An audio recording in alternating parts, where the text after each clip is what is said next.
nouveau bilan lecture et c'est parti. On commence chez la nouvelle édition avec le premier volume du light novel Tear Moon Empire Story. Ce titre a été adapté en manga chez Meian et également en animé dernièrement. Et j'avoue que j'ai pas été hyper emballée par la lecture de ce premier volume. Il est loin d'être mauvais, il ne faut pas se méprendre, mais malheureusement il est loin d'être original. Également, je retrouve tous les codes que j'ai déjà pu voir dans ce type de récit et j'ai pas vu le petit twist qui m'a fait dire ah oui, celui-là se démarque vraiment des autres, ce qui est dommage. Mais voilà, je ne pense pas poursuivre cette lecture. J'aurais voulu un petit peu, voire beaucoup plus d'originalité, même si notre personnage principal est sympathique, on tourne un peu toujours en rond au niveau de ses réflexions et de sa manière d'agir, ce qui est dommage. Voilà, bon, je ne doute pas que le personnage se développera parce que ce titre est assez long, je crois qu'il fait déjà plus de 10 ou 15 tomes, mais ce ne sera pas pour moi. On va chez Kazé, donc maintenant Crunchyroll, avec le manga Professeur Layton. Celui-ci, c'est l'étrange enquête.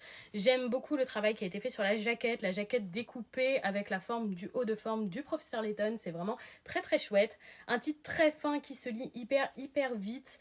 Une adaptation plutôt correcte du jeu vidéo. Malheureusement, ils ont voulu se tourner sur un titre humoristique et ça ne correspond tellement pas au Professeur Layton.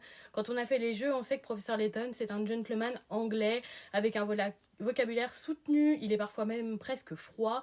Et là, le voir faire des gags, vraiment, ça dénote vraiment avec sa personnalité et j'ai pas du tout apprécié, je l'avoue. On passe chez Komiku avec le second volume du titre Les Liens du Destin. Ce sera l'avant-dernier tome de ce récit. J'avais plutôt apprécié le premier volume, mais j'espérais voir une intrigue se profiler dans ce second tome, ce qui est le cas. Malheureusement, une fois de plus, ça manque vraiment d'originalité. Ça a un goût de déjà-vu et même certains éléments scénaristiques changent un petit peu. Ce n'est pas suffisant pour me faire accrocher au récit. C'est dommage, mais c'est juste pas une lecture pour moi. J'en ai déjà lu d'autres de ce style et j'aurais voulu quelque chose de plus original.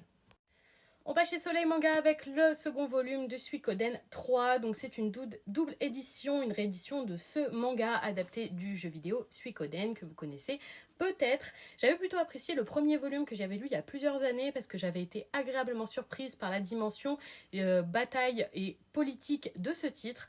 Malheureusement, en arrivant quelques années plus tard et en ayant lu beaucoup de très bons titres de ce style chez Doki Doki, je remarque beaucoup de faiblesses dans celui-là. C'est plutôt un titre agréable mais pas assez bon pour que je continue. J'aurais voulu plus d'originalité et une intrigue mieux développée. On termine chez Soleil Manga avec le premier volume de Love in Progress, un shoujo il me semble terminé en 9 volumes. Ce premier tome est plutôt sympathique, on voit déjà se profiler le triangle amoureux et ce qui m'avait intéressé dans ce titre c'est qu'apparemment nous n'aurons une réponse à ce triangle amoureux qu'au dernier tome. Donc voilà, ça change un petit peu, je suis curieuse de voir qui elle choisira en espérant qu'elle choisisse celui que je préfère, je vais continuer. Et voilà pour ce bilan lecture, dites-moi si vous avez lu ces titres ou s'ils vous tentent. Bonne soirée tout le monde!